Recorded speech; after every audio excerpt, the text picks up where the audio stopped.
There's so many artists who have really taken an approach to light that has to do oftentimes with something spiritual, with something very embodied or very architectural. My approach to light is very different. My approach to light has to do much more with violence and explosions.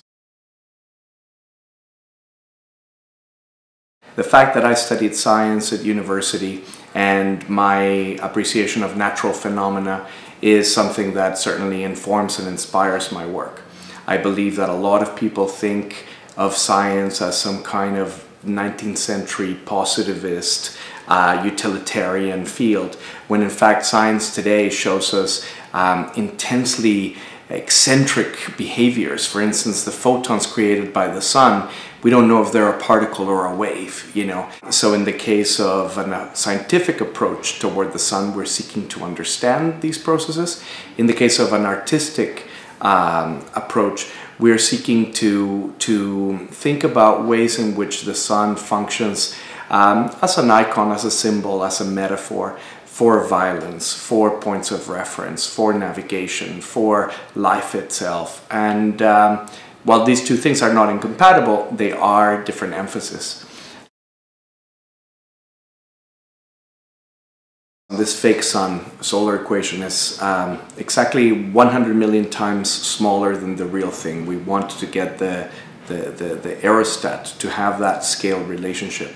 The actual simulation is made out of many layers, and these layers are both static and dynamic.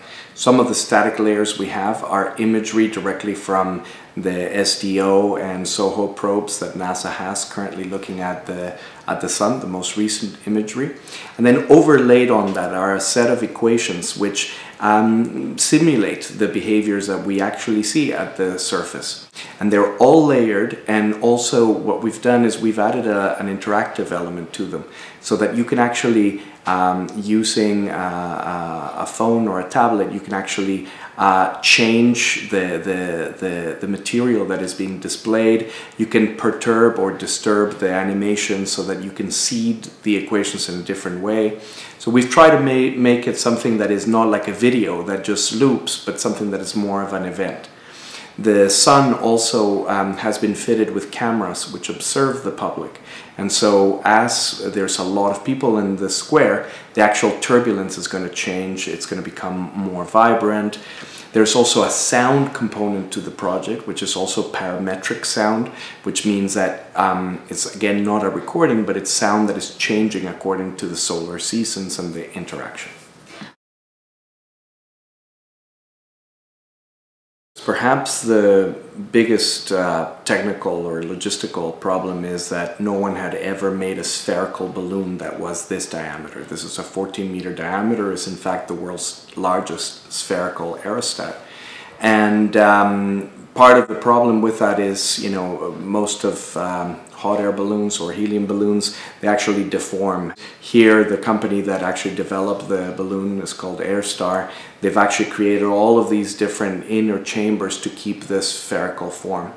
But once you have the balloon, a lot of people could say, well, you know, you're just projecting onto it and that's the end. But we're actually doing quite a bit more. For instance, we are actually blending 10 different projectors onto the very surface of the balloon.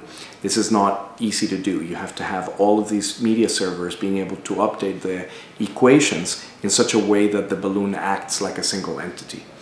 Or for instance, we have other logistical problems, like we have 27 million pixels being projected onto the balloon. So the graphics cards that are needed to keep up with that kind of performance were just not existing like a couple of years back.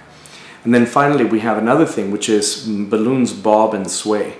And as they do, you know, it's very important that there be a match between the animations and the balloon. And so we have other cameras that are actually tracking the balloon and updating the computer graphics so that from your perspective you go and you see it and you go, okay, you know, there's a balloon that is being animated.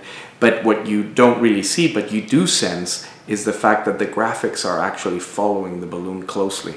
And so while it's subtle, it's something that we're very proud of in terms of engineering.